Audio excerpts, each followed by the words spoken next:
those who died because of this pandemic, for the sake of all our frontliners.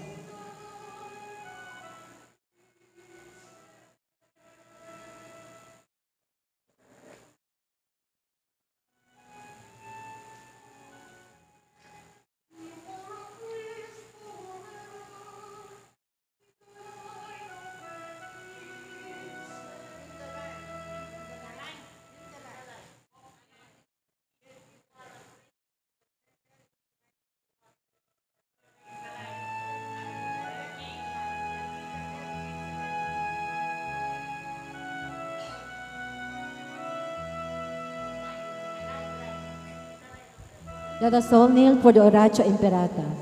In the name of the Father, of the Son, and of the Holy Spirit. Amen. Merciful and compassionate Father, we confess our sins and we humbly come to you to find forgiveness and life. We come to you in our need to seek your protection against the COVID-19 virus that has disturbed and claimed many lives. We ask you now to look upon us with love and by your healing hand, dispel the fear of sickness and death. Restore our hope and strengthen our faith. We pray that you guide the people tasked to find cures for this disease and to stem its transmission. Bless our efforts to use the medicines developed to end the pandemic in our country. We pray for our health workers that they may minister to the sick with competence and compassion. Grant them health in mind and body, strength in their commitment, protection from the disease. We pray for those afflicted. May they be restored to health. Protect those who care for them. Grant eternal rest to those who have died. Give us the grace in these trying times to work for the good of all and to help those in need.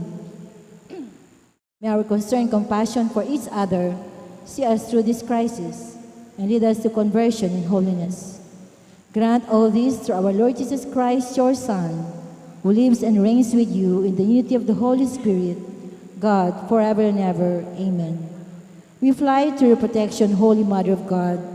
Do not despise our petition and our necessities, but deliver us always from all dangers. O glorious and blessed Virgin. Amen. Virgen de los Remedios, health of the sick, pray for us. Saint Joseph, pray for us. Saint Raphael the Archangel, pray for us. Saint Jude Thaddeus, pray for us. San Roque, pray for us. San Lorenzo Ruiz, pray for us. San Pedro Calungsod, pray for us. Santo Cristo del Perdon, have mercy on us. In the name of the Father, of the Son, and of the Holy Spirit. Amen.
In the name of the Father, and of the Son, and of the Holy Spirit. Amen.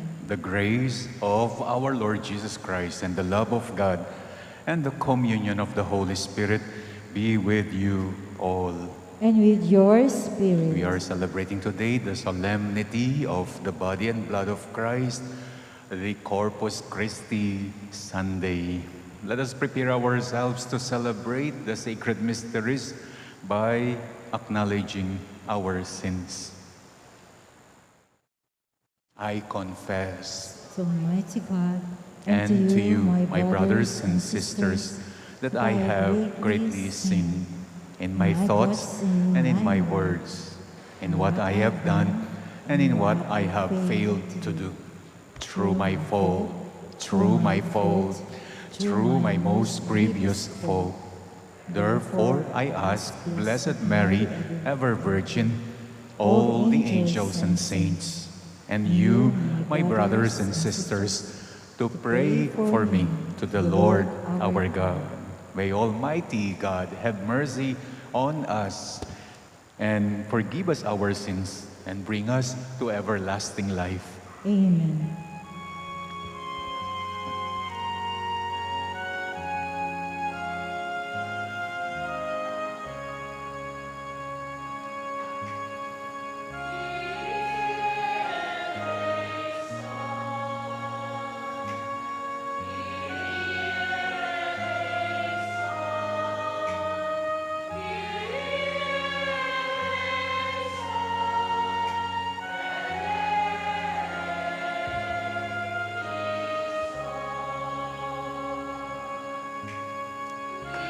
Christe eleison, Christe eleison, Christe eleison, eleison,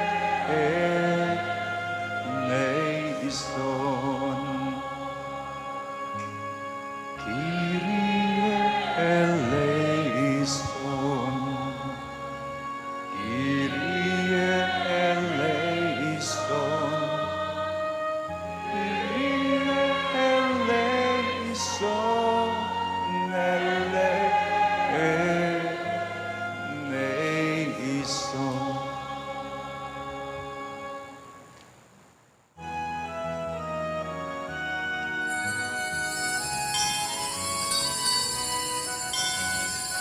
Papuri sa Diyos, papuri sa Diyos, sa kaitaasan,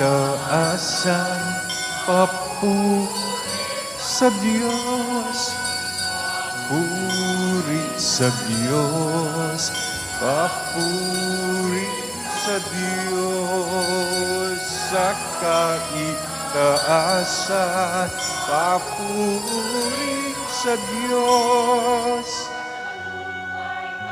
Payapaan sa mga taong may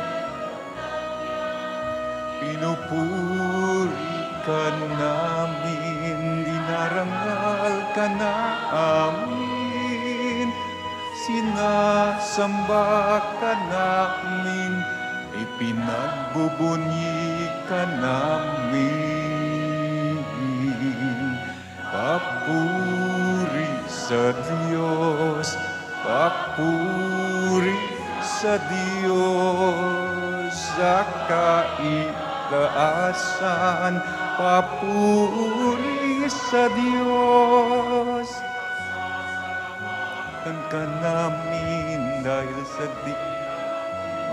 purihan, Panginoong Diyos, Hari ng langit, Diyos amang makapangyarihan.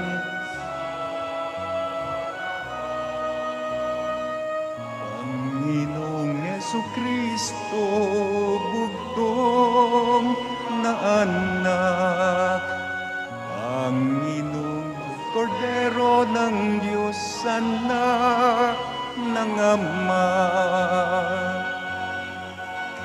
Papuri sa Diyos, papuri sa Diyos, sa kaitaasan,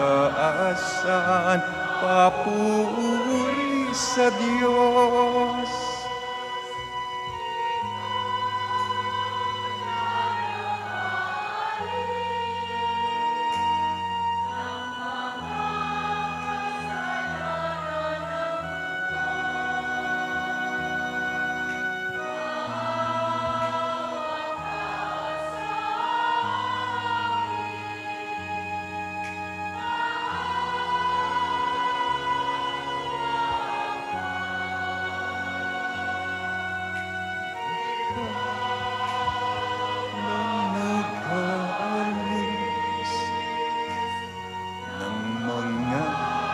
Kasalanan ng mundo, gawin mo naming kahilingan, ikaw na sa kanan ng Ama. Papuri sa Diyos, papuri sa Diyos, sa kaitaasan, papuri sa Diyos. Lamang ang banal at ang kataas-taasan, ikaw lamang, Kristo ang Panginoon, kasama ng Espiritu Santo, sa kadakilaan ng Diyos Ama. Amen. Sa Diyos, papuri sa Diyos, sa kaitaasan, papuri sa Diyos, kaitaasan sa Diyos. Let us pray. O God, who in this wonderful sacrament have left us a memorial of your passion, grant us, we now pray, so to revere the sacred mysteries of your body and blood, that we may always experience in ourselves the fruits of your redemption, who live and reign with God the Father in the unity of the Holy Spirit, God forever and ever. Amen.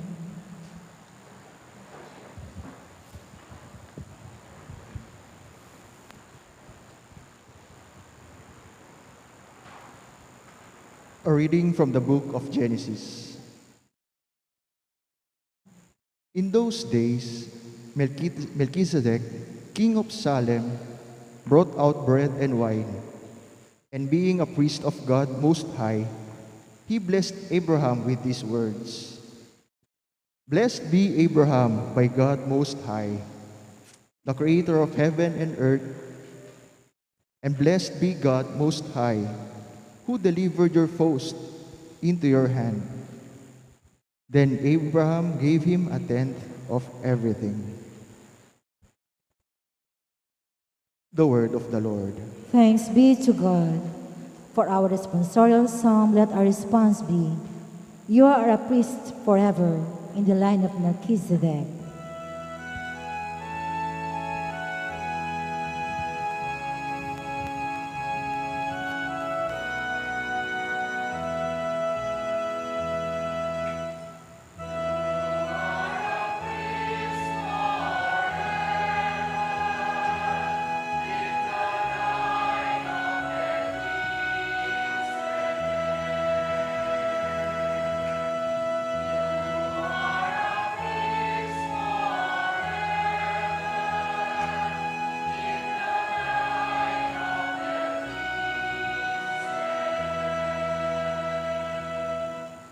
The Lord said to my Lord, Sit at my right hand, till I make your enemies your footstool.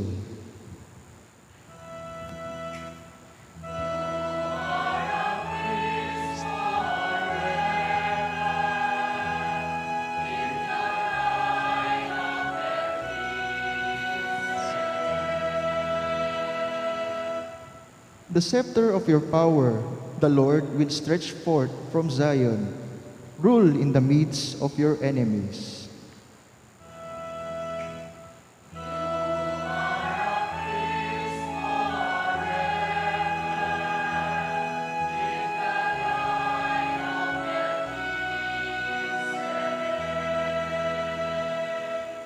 Yours is princely power in the day of your birth, in holy splendor, before the day star, like the dew, I have begotten you.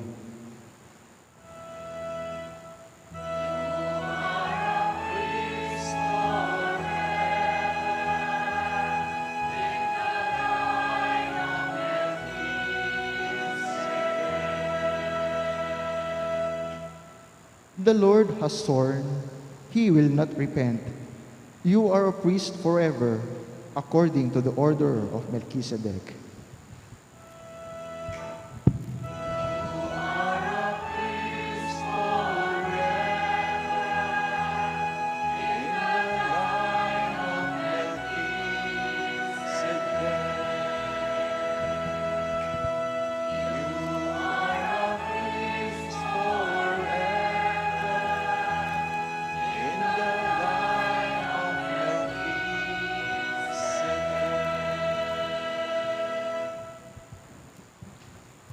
A reading from the first letter of St. Paul to the Corinthians.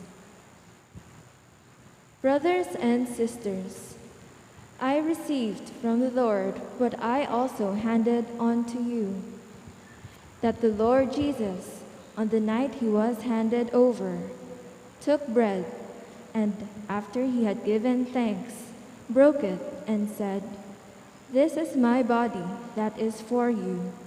Do this in remembrance of me." In the same way also the cup, after supper, saying, "This cup is the new covenant in my blood. Do this as often as you drink it, in remembrance of me. For as often as you eat this bread and drink this cup, you proclaim the death of the Lord until he comes." The word of the Lord. Thanks be to God.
Altogether, I am the living bread that came down from heaven, says the Lord. Whoever eats this bread will live forever.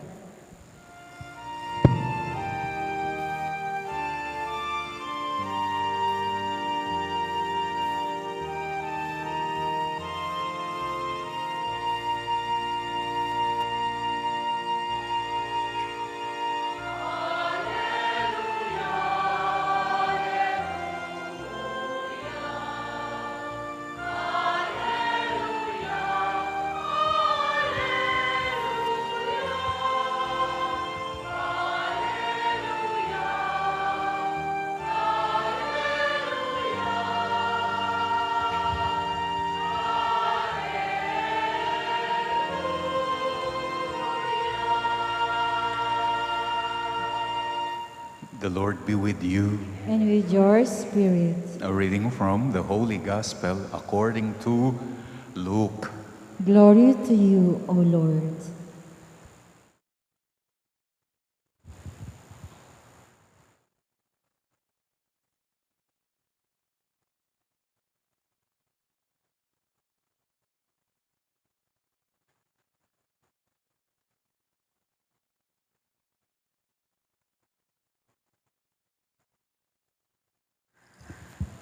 Jesus spoke to the crowds about the kingdom of God, and he healed those who needed to be cured. As the day was drawing to a close, the 12 approached him and said to him, "Dismiss the crowd so they can go to the surrounding villages and farms and find lodging and provisions, for we are in a deserted place here." But Jesus said to the 12, "Give them some food yourselves." The 12 replied, "5 loaves and 2 fish are all we have, unless we ourselves go and buy food for all these people." Now the men there numbered about 5,000. Jesus said to his disciples, "Have them sit down in groups of about 50. They did so, and they made them all sit down. And then, taking the 5 loaves and the 2 fish, Jesus, looking up to heaven, he said the blessing over them, broke them, and gave them to the disciples to set before the crowd. And they all ate and were satisfied. And when the leftover fragments were picked up, they were able to fill 12 wicker baskets. My dear brothers and sisters, the Gospel of the Lord. Praise to you, Lord Jesus Christ.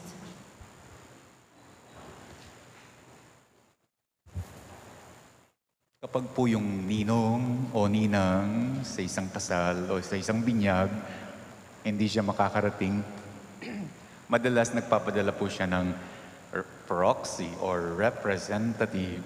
Sa Tagalog, ang tinatawag natin dito ay kumakatawan.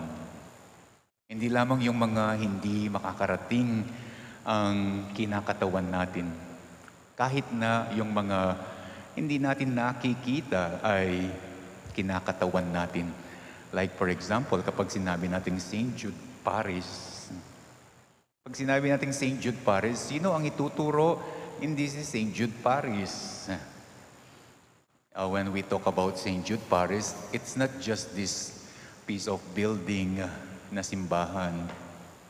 Kapag sinabi natin ng St. Jude Parish, ang ituturo tayong mga parishioners dito sa St. Jude dahil tayo ang kumakatawan dito.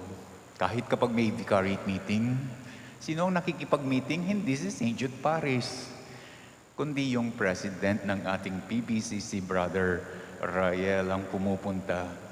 Kahit kapag may coronation sa Kapitolyo, every September 8, sinong nag-a-attend kapag sinabi, nasaan ang mga taga St. Jude Parish? Hindi si St. Jude Parish ang pupunta. Tayo, dahil tayo ang kumakatawan. The feast that we are celebrating today, the solemnity of the body and blood of Christ, the Corpus Christi, hindi lamang daw isa ang tinutukoy when we speak of Corpus Christi. Hindi lamang ang Panginoong Jesucristo ang tinutukoy ng pinagdiriwang natin ngayong Corpus Christi. Actually, dalawa ang tinutukoy ng pinagdiriwang nating Corpus Christi. When we speak of Corpus Christi, una, the obvious one, yung alam natin, si Kristo ang Corpus Christi, ang tinatanggap nating tinapay at alak every misa. Pangalawa, ang tinutukoy, not the obvious one, ang mga tumatanggap sa tinapay at alak. Hindi lamang si Jesus ang Corpus Christi.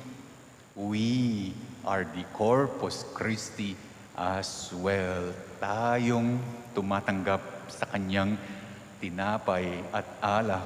Nung buhay pa ang Panginoong Jesucristo, siya mismo ang Corpus Christi. Siya ang unang Corpus Christi. Ngayong wala na siya. Ngayong hindi na natin siya nakikita, sinong ituturo nating Corpus Christi? Tayong tumatanggap sa tinapay at alak. Tayong nagbibigay ng katawan sa Kanya. Tayong kumakatawan sa Kanya. Tayo ang Corpus Christi. Yeah. In the Gospel for today, ang utos niya sa Kanyang mga alagad, sabi niya, give them. He is talking about food for those 5,000 men.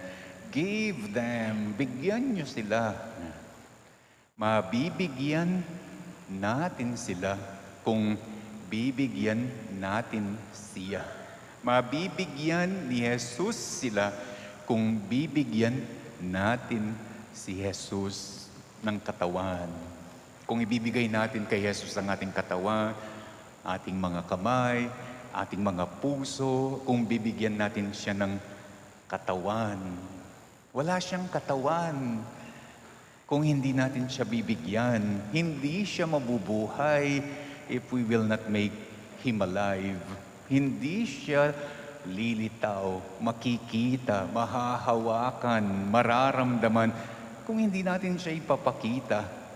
And we are privileged enough dahil ang tao ang siyang pinili niya upang kumatawan sa Kanya, upang maging dugo at katawan niya. Ngayong wala na siya. We are privileged na maging kinatawan niya, kumatawan sa Kanya. Tignan niyo ang pinili niya upang maging katawan niya, hindi yung isang model lamang o artistahin o balingkinitan o makinis o flawless. Ang pinili niyang maging katawan niya, isang matandang katawan, isang batang katawan, katawan ng isang malakas, katawan ng isang mahina, katawan ng isang malusog, katawan ng isang may sakit, katawan ng isang banal, katawan ng isang makasalanan. Ibig sabihin, kahit sino sa atin ngayon na nandirito ngayon, maaari nating bigyan ng katawan ng Panginoong Jesucristo. Kahit sino sa atin ang nandirito ngayon, maaring kumatawan sa Kanya. Lahat tayo ay maaring maging niyang kinatawan. Ang tanong ngayon, kailan siya nagkakaroon ng katawan? Kapilan niya, kailan siya nagkakakatawan?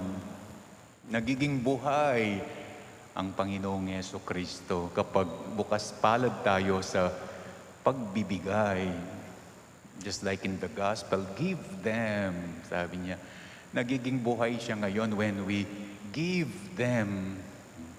Kapag nagiging bukas palad tayo tulad niya, nakikita ang Panginoong Jesucristo kapag nagtutulong-tulong tayo. Like for example, yung bayanihan. Nakikita ang Diyos na hindi nagsasawa sa tao. Kapag nakikita natin ang mag-asawang hindi nagsasawa sa kanilang pagsasama. Nakikita ang Diyos na maawain kapag meron tayong nakikitang may awang, nag-aaruga, nag-aalaga sa mga may sakit. Ibig sabihin, may kumakatawan sa Kanya. May nagbibigay ng katawan niya sa Kanya. During the communion, when we receive the body of Christ, ang sinasagot natin is, Amen. Sometimes, automatic na lang na lumalabas sa ating bibig ang pagsagot ng Amen. Sometimes, unconsciously, we can answer, Amen. Pero alam niyo ba kung anong ibig sabihin nung Amen na ating sinasagot? It is as if we are saying to the Lord, bibigyan kita ng katawan. Magiging tinapay at alak din ako tulad mo. Magiging buhay ka dahil bubuhayin kita. At sa bawat sandaling nakikita, nahahawakan, nadarama ang Panginoon, isa lang ang ibig sabihin, merong isa o merong iba sa atin ang kumakatawan sa Kanya. If I do not know if you have experience in some instances, kapag merong nagsishare, sasabihin niya, nakita ko ang Panginoon. Naramdaman ko ang Panginoon. Hindi naman nagpakita sa Kanya, nagmilagro, nag-apparition. Merong isang tao na kumatawan lamang sa Kanya. Wala siyang katawan kung hindi natin siya bibigyan. Bigyan niyo sila ang utos niya. Mabibigyan natin sila kung bibigyan natin si Jesus ng katawan. That is why the feast for today is not just the Corpus Christi of the Lord. Hindi lamang Happy Corpus Christi to the Lord Jesus, kung hindi Happy Corpus Christi as well to me and to you.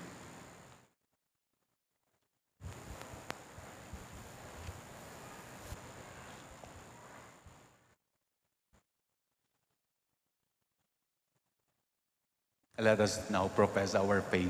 I believe in one God, the Father Almighty, maker of heaven and earth, of all things visible and invisible.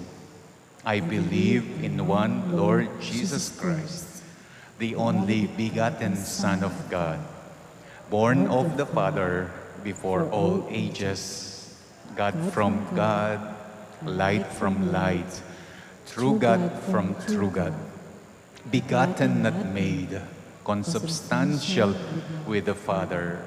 Through him all things were made.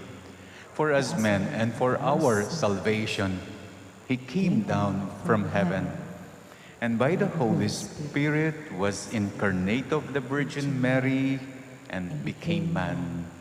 For our sake he was crucified under Pontius Pilate. He suffered death and was buried, and rose again on the third day in accordance with the Scriptures. He ascended into heaven and is seated at the right hand of the Father. He will come again in glory to judge the living and the dead, and his kingdom will have no end. I believe in the Holy Spirit, the Lord, the giver of life, who proceeds from the Father and the Son, who with the Father and the Son is adored and glorified, who has spoken through the prophets. I believe in one holy, Catholic, and Apostolic Church.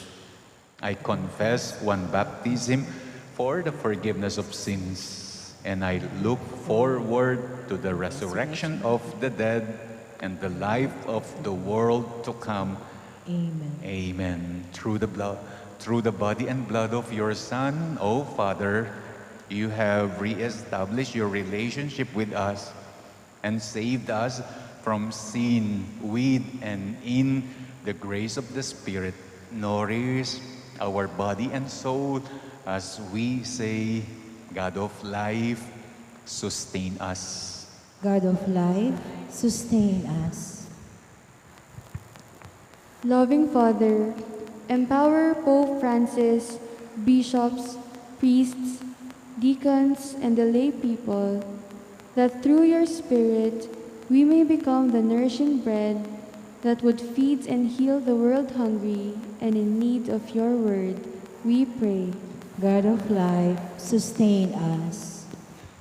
Loving Father, enlighten all those who govern, that they may serve with compassion and competence, so that every human being's bodily needs may be met towards greater praise, service, and reverence of your holy name, we pray. God of life, sustain us. Loving Father, sustain all those who hunger physically and spiritually through the Eucharist we celebrate today, we pray. God of life, sustain us. Loving Father, may our Eucharistic meal inspire in us love that seeks the happiness of others, communion that desires reconciliation and unity, and joy that anticipates the happiness of the heavenly banquet, we pray. God of life, sustain us. Let us also pray for the following, for the thanksgiving of Sardas and Luz Medina and family, Lydia Lacap, Marina Chudoro, Librada Agustin, Jesus and Perla, Let Castillo, Jesus Bautista, Andy and Maantayag, Jonathan and Annabel Suplicio, Antonio Canlas, June and Cecil Bernas, Beng Sandionco, Romel, Riza and Pauline del Rosario, together with their whole families.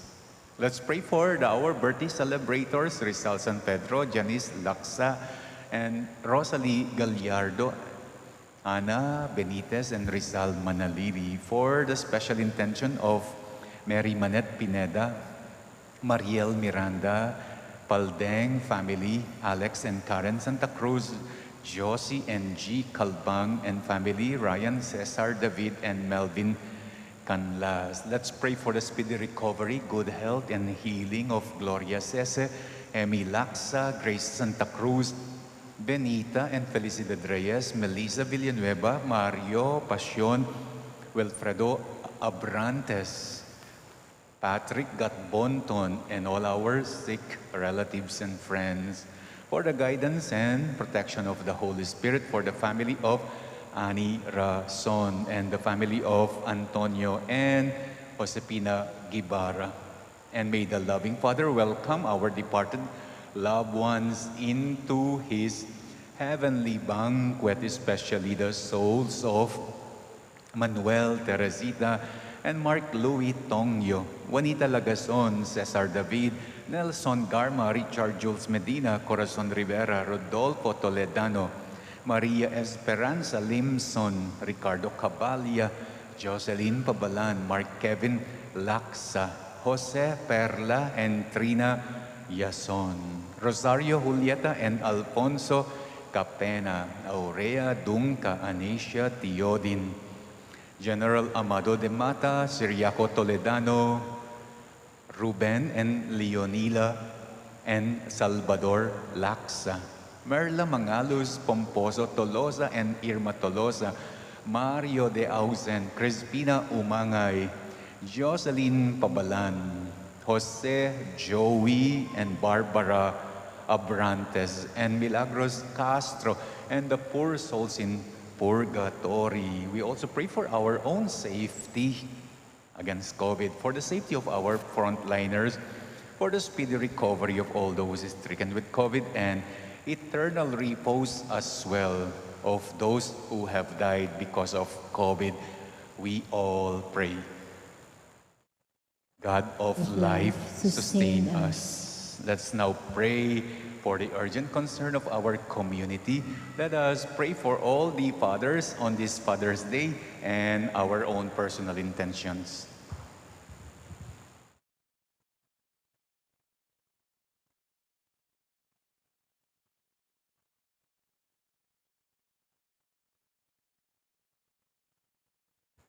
Father, may the body and blood of your Son satisfy the needs of our body and soul, that we too may become nourishment to each in your spirit, through Christ our Lord. Amen.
Please all rise for the incense.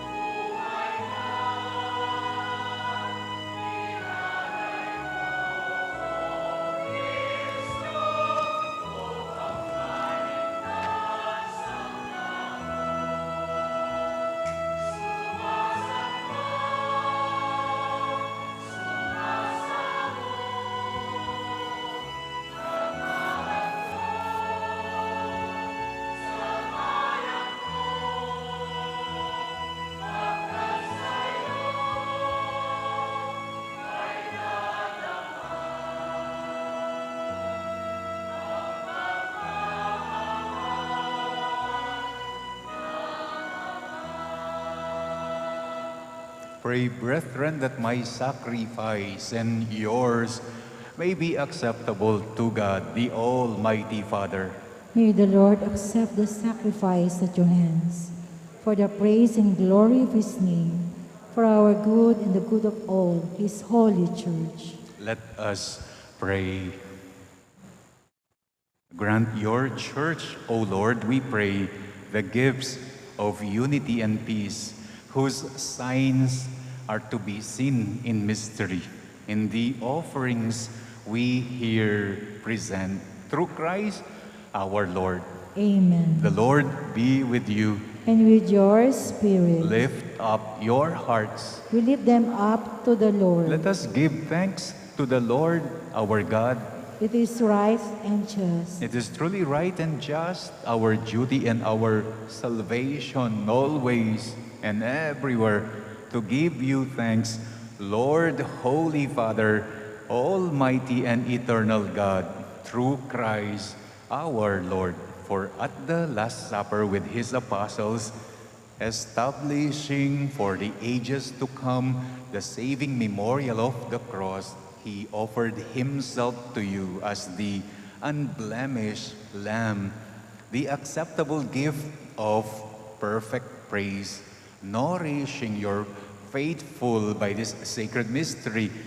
You make them holy, that the human race, bounded by one world, may be enlightened by one faith and united by one bond of charities. And so we approach the table of this wondrous sacrament, that, bathed in the sweetness of your grace, we may pass over to the heavenly realities here foreshadowed. Therefore, all creatures of heaven and earth sing a new song in adoration, and we with all the host of angels cry out, and without end we acclaim.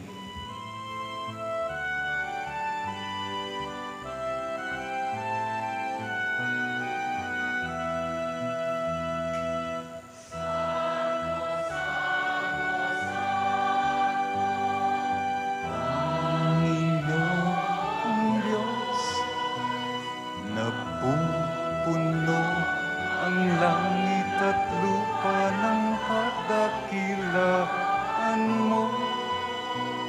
Hosana, Hosana, Hosana sa kaitaasan. Hosana, Hosana sa kaitaasan. Nagpala ang naparirito sa ngalan ng Panginoon. Hosana, Hosana, Hosana sa kaitaasan. Hosana, Hosana, Hosana sa kaitaasan.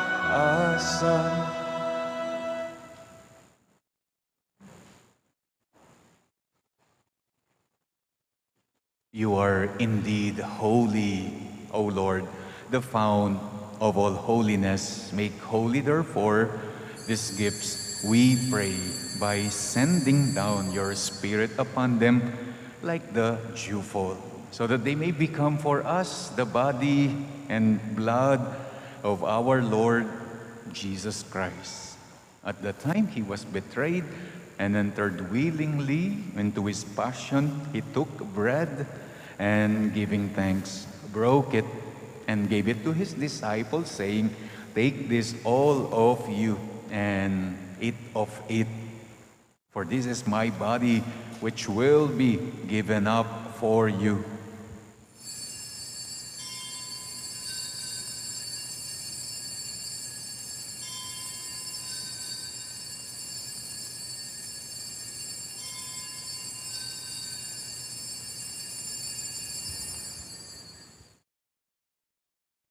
In a similar way, when supper was ended, he took the chalice and once more giving thanks, gave it to his disciples, saying, "Take this, all of you, and drink from it, for this is the chalice of my blood, the blood of the new and eternal covenant, which will be poured out for you and for many, for the forgiveness of sins. Do this in memory of me."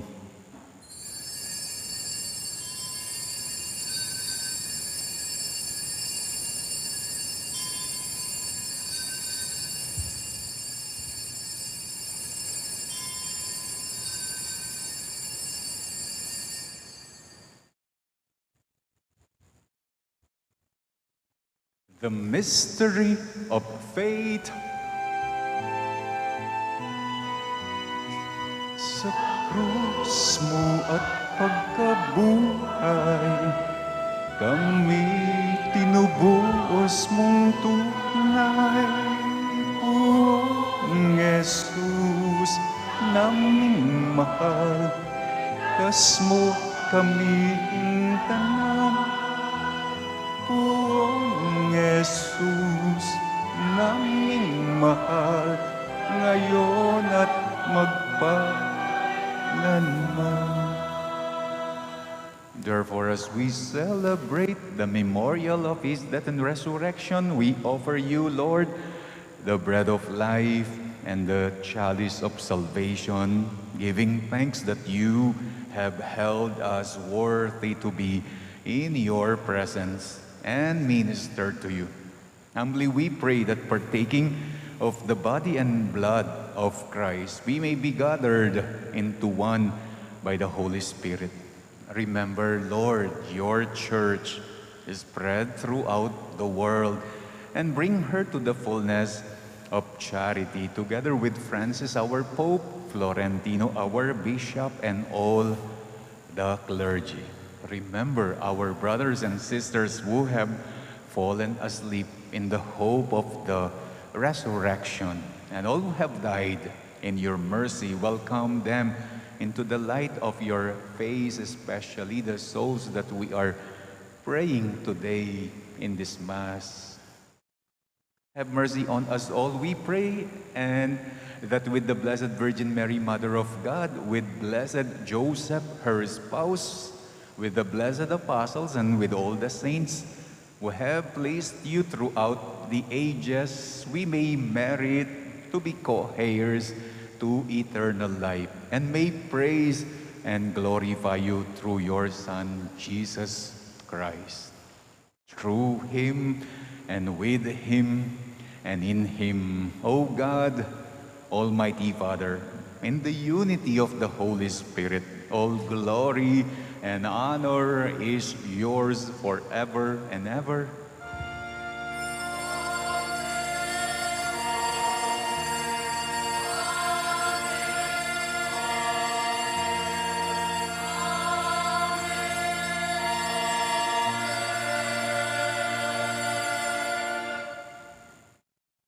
At the Savior's command and formed by divine teaching, we dare to pray.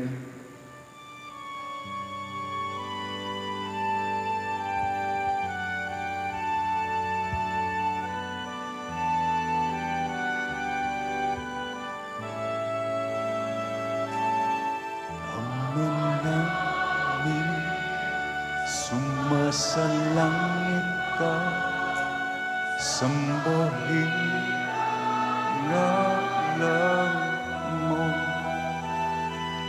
dapat sa amin ang kaharian mo, sundin ang loob mo dito sa lupa para nang sa langit. Bigyan mo po kami nga ayon ng aming kakanin sa araw-araw. Patawarin mo kami sa aming mga sala, para ng pagpapatawad namin kasala sa amin. At huwag mo kaming sa tukso, at yadyan mo kami sa lahat ng masama. Deliver us, Lord, we pray, from every evil. Graciously grant peace in our days, that by the help of your mercy we may be always free from sin and safe from all distress, as we await the blessed hope and the coming of our Lord, our Savior, Jesus Christ. For the kingdom, the power, and the glory are yours, now and forever. Lord Jesus Christ, who said to your apostles, "Peace I leave you, my peace I give you," look not on our sins, but on the faith of your church, and graciously grant her peace and unity in accordance with your will, who live and reign forever and ever. Amen. The peace of the Lord be with you always. And with your spirit. Let us now offer each other the sign of peace.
Behold the Lamb of God. Behold him who takes away the sins of the world. Blessed are those called to the supper of the Lamb. Lord, I am not worthy that you should enter under my roof, but only say the word, and my soul shall be healed. The body of Christ. Amen.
Second collection.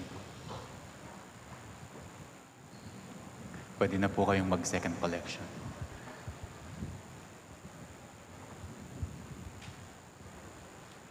Announcements. June is the month of the Most Sacred Heart of Jesus. This year, we celebrate the solemnity of the Most Sacred Heart of Jesus on Friday, June 24.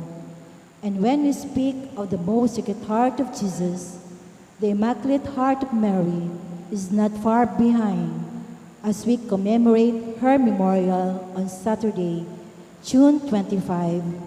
Thus, we refer to them as the Twin Hearts. In preparation for these celebrations, we shall have a Triduum in honor of the Twin Hearts from Tuesday, June 21 to Thursday, June 23, before the 6:30 p.m. Masses.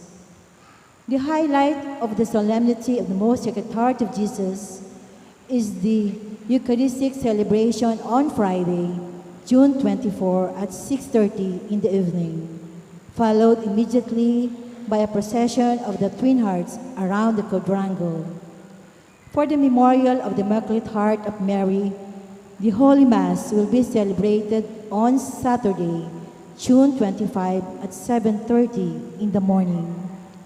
May we invite you, our parochial community, to join us in these liturgical celebrations. Thank you. Ang ating pong second collection, as I have mentioned last Sunday, is for the youth. 30% will go to the CBCP youth, and the 70% will go to the Archdiocesan Commission on Youth. Kapag po merong gastusin ang mga youth sa Archdiocesan, like for example po kapag merong event, program, o kapag nagmi-meeting sila, ito ang ginagamit na panggastos, yung second collection na nire-remit natin. Friday po, next Friday is Sacred Heart Feast Day. Saturday is the Immaculate Heart of Mary. Tapos po, Tuesday, Wednesday, Thursday is the Triduum. For those who are interested to join the celebration, lahat po 6:30 p.m. except yung Immaculate Heart dahil Saturday, 7:30 a.m. Let us pray. May this sacrament of charity, O Lord, make us fervent with the fire of holy love, that drawn always to your Son, we may learn to see Him in our neighbor through Christ our Lord. Amen. After the Mass, meron pong blessing sa mga fathers. Yung gusto at interesado, you may approach here sa harap ng altar. The Lord be with you. And with your spirit. You may bow down for the blessing. Lord God, from the abundance of your mercies, provide for your servants and ensure their safety, that strengthened by your blessings they may at all times abound in thanksgiving and bless you with unending exaltation through Christ our Lord. Amen. And may the blessing of the Almighty God, the Father, the Son, and the Holy Spirit come down on you and remain with you forever. Amen. Our celebration of Corpus Christi Sunday is now over. You may now go in the peace of Christ. Thanks be to God.